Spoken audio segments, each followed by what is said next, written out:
দৰ্পণ পৰ্টেলত সিলেকশ্যন লিষ্ট ওলাই পৰিছে আৰু আপোনালোকে যদি এতিয়ালৈকে আপোনালোকৰ যি এডমিশ্যন হয় সেইটো কনফাৰ্ম কৰা নাই বা একচেপ্ট কৰা নাই তেনে ক্ষেত্ৰত আপোনালোকে কৰি লওক কেনেকৈ কৰিব লাগে ভিডিঅ' মই বনাইছোঁ আপোনালোকে গৈ চাব পাৰে ইয়াৰ আগৰ ভিডিঅ'টোত আপোনালোকে ষ্টেপ বাই ষ্টেপ ফ'ল' কৰি আপোনালোকৰ যি এডমিশ্যন হয় সেইটো একচেপ্ট কৰিব পাৰে দৰ্পণ পৰ্টেলত লিংকটো মই ডেছক্ৰিপশ্যন বক্সত দি দিছোঁ আপোনালোকে গৈ চেক আউট কৰিব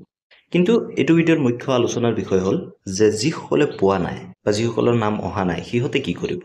তো আপোনালোকক কৈ থওঁ যে যিসকলৰ নাম অহা নাই তো সেইসকলক কওঁ যে আপোনালোকে কেইদিনমান ৱেইট কৰক কাৰণ সকলোৱে এতিয়ালৈকে এডমিশ্যন লোৱা নাই কাৰণ কোনো কেণ্ডিডেটে এনেকুৱা হৈছে 3-4খন কলেজত এপ্লাই কৰিছে কিন্তু সিহঁতৰ যিকোনো এখনতহে এডমিশ্যন ল'ব পাৰিব আৰু বাকী যি 3খন কলেজ আছে বা 4খন কলেজ থাকিব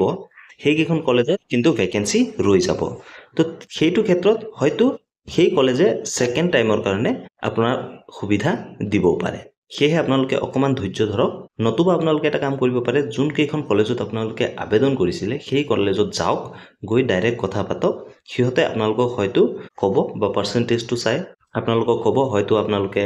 ছেকেণ্ড ফেজত আপোনালোকে এডমিশ্যনটো ল'ব পাৰিব আৰু কেইদিনমান পিছত আকৌ পৰ্টেলটো মুকলি কৰি দিব হয়তো আপোনালোকক ৰি-এপ্লাই কৰাৰ সুবিধাও তাত দিব পাৰে সেইকাৰণে এই চেনেলৰ লগত আপোনালোকে আপডেটেড থাকিব চেনেলটো ছাবস্ক্ৰাইব কৰি থব যেতিয়াই মই কিবা আপডেট পাওঁ আপোনালোকৰ কাৰণে ভিডিঅ' লৈ আনিম সেয়েহে আপোনালোকক কৈছোঁ আপোনালোকে হতাশ নহ'ব আপোনালোকে অকণ ধৈৰ্য ধৰক যেতিয়াই ফাৰ্ষ্ট ফেজৰ এডমিশ্যন কিটা সম্পূৰ্ণ হৈ যায় ছেকেণ্ড ফেজত হয়তো আপোনালোকৰ অফাৰ আহিবও পাৰে সেয়েহে আপোনালোকক কৈছোঁ আপোনালোকে অকণমান ধৈৰ্য ধৰক নতুবা আপোনালোকে ডাইৰেক্ট কলেজত যাওক কলেজত গৈ খবৰ কৰক যে আপোনাৰ যি পাৰ্চেন্টেজ হয় সেইটোৱে ছেকেণ্ড লিষ্টত বা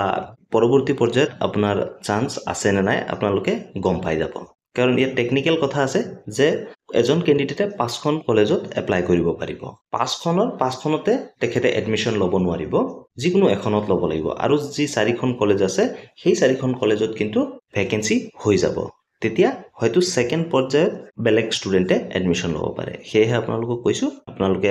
কলেজত যাওক কলেজত গৈ ডাইৰেক্ট খবৰ কৰক অফিচৰ লগত কথা পাতক আপোনাৰ পাৰ্চেন্টেজে যদি ছেকেণ্ড লিষ্টত বা ৱেইটিং লিষ্টত আছে তেনে ক্ষেত্ৰত হয়তো আপোনালোকে পাই যাব পাৰে আশা কৰোঁ আপোনালোকে বুজি পাইছে ভিডিঅ'টো যদি ভাল লাগে লাইক কৰি দিব চেনেলত নতুনলৈ ছাবস্ক্ৰাইব কৰি দিব আৰু আপোনাৰ বন্ধু বান্ধৱী যিমান আছে সকলোকে শ্বেয়াৰ কৰি দিয়ক ধন্যবাদ জয় আয়ুষ